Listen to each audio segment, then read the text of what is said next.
Hello friends, today we're going to talk about what is a lease option in real estate. So what is a lease option in regards to real estate investing? Well, by the end of this video, you'll have a detailed understanding of what lease options are, including how they can provide flexibility and financial benefits to both the buyer and the seller. Whether you're looking to move into a home with a path to purchase that home, or you're a real estate investor looking to maximize potential returns on a piece of property you own, this guide is going to help you with all the necessary insights. So what makes lease options such a unique tool in real estate investing? How do they differ from traditional buying and renting methods? And what potential pitfalls should you even be aware of? Well, I'm going to dive in and I'm going to answer those questions by first explaining what a lease option is. Second, I'm going to identify why it is such a great strategy for real estate investing and how you can utilize those strategies in today's market. If you're ready to jump in, let's go.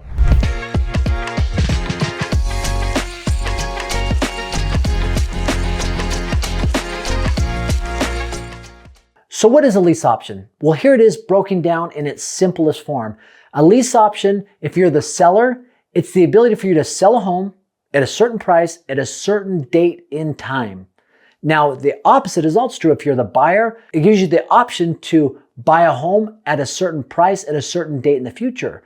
But you get the opportunity to live there. So another name for lease options is rent to own strategies, right? So you as the buyer can actually rent and live in the home while you're making monthly payments, while you get the ability to buy the home at a certain date in the future. So how does all of this work? Well, when I relate it to like a stock option, it seems to make a little bit more sense. So if you're somebody who's familiar with that, most people have heard of stock option.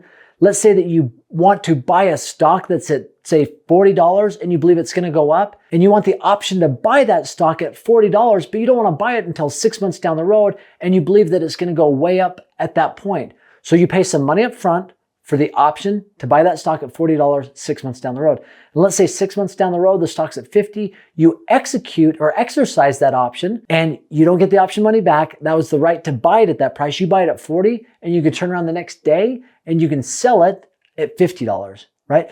A similar thing in the lease option world, right? You're going to pay some money up front or an option price, which is a key component in lease options.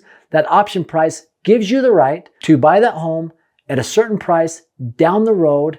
Now, the difference between that and a stock option is that option price you paid, and it's typically 2 to 7%. So let's say it's a $400,000 home and you're a great negotiator. You've negotiated 2%.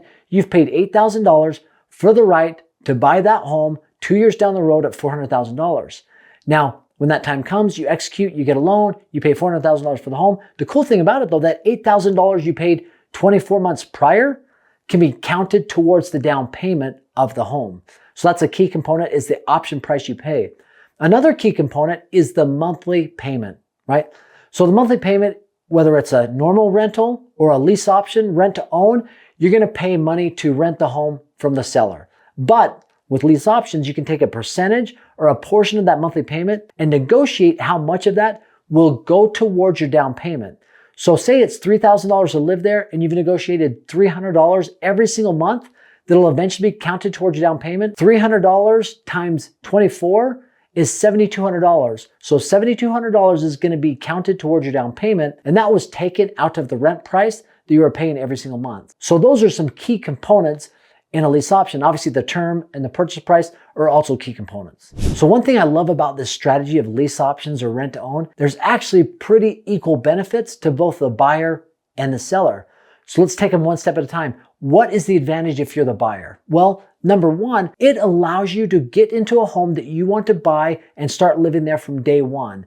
And let's say that you're in a situation where maybe you can't get a traditional bank loan for whatever reason it might be. You know, and I've been in that situation before. I'm a business owner, and one challenge that a business owner has is every single year, you're trying to make your business look like it's not making near as much money as it is, because that's going to be beneficial for the amount of tax that you pay, right? But when you do that, when you show losses or you take losses to lower your taxable income, the bank looks at that and says, this person isn't making any money. They can't afford this home. They can't make monthly payments on this home.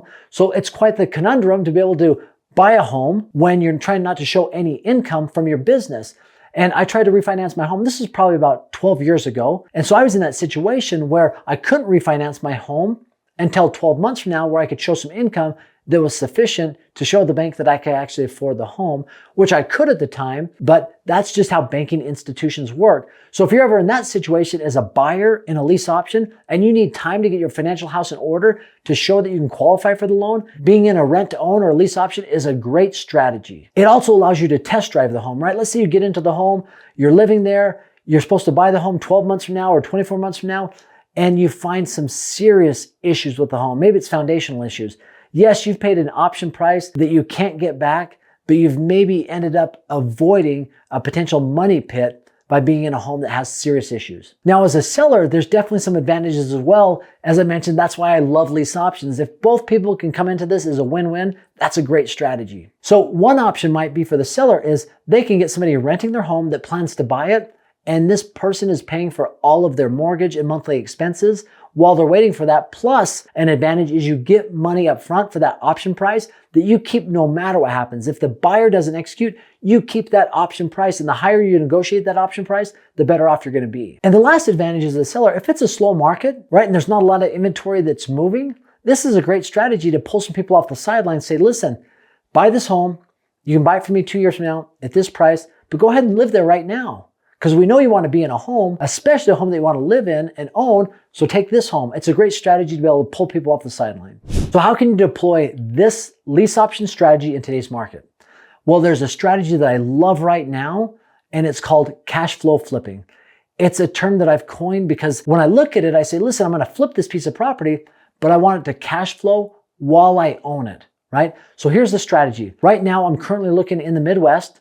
I think you can find homes that fit this bill in a lot of different states, but I'm looking for homes that are below $100,000. And my sweet spot right now is between $40,000 to $70,000. And I'm putting a lot of offers on a lot of different homes, but they're very low offers, right? I'm probably offering about 30 to 40% below what they're asking. So I'm not getting a ton of people that are accepting my offers. That's why I'm putting so many out there. But 1 out of 10, 1 out of 15, 1 out of 20, when it does happen, here's exactly what I do. I go to some private money contacts that I have and I say, listen, I need to borrow some money at 12% on an interest-only loan with a 2 or 3 year balloon, right? So you give me this $50,000. Let's say that I bought a home for $50,000 that was originally listed at $70,000. I get the $50,000. I'm making a 12% interest-only payment to that person every year, but doing it monthly. 12% of $50,000 is $6,000 annually. Broken down every single month is $500. So my payment to the hard money lender is $500.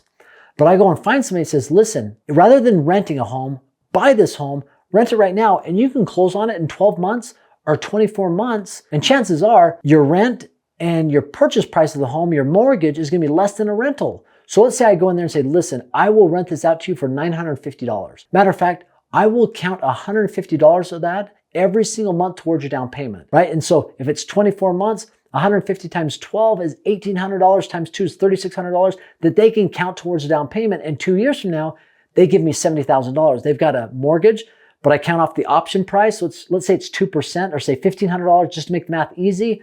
So $1,500, I'll count towards the down payment. $3,600, I'll count towards the down payment. Almost $5,000 is going to be counted towards the down payment that I received, part of it up front and the rest every single month. And I've utilized their money to pay the monthly payment to my hard money lender. But at the end of the term, when it's all said and done, I get that $70,000 or $65,000 because I've counted their money they've already paid me. But I've received $70,000 in that 2 years, and I take $50,000 of that and I pay it to the hard money lender. I am left with roughly $15,000, minus out some closing costs and some miscellaneous expense. But I've made money every single month to the tune of maybe $200 to $300 a month, plus the money at the end of the term. It is a great strategy to utilize lease options. Now, this is a strategy that I've learned, that I've started using, that you can absolutely use, but I would be interested in your feedback. What have you done with lease options that have been a great strategy to make money? Comment below. Let's engage in a dialogue. And as always, I have a free gift for you, 100% free, no obligation. It's aaronsfreetraining.com. It is a short-term rental calculator. All you do is put in the price of the home, the income, and the expenses, and it does all the work for you. And it spits out to you whether it's a good deal or not. And it's 100% free, aaronsfreetraining.com. And thanks for stopping by. Have an amazing day.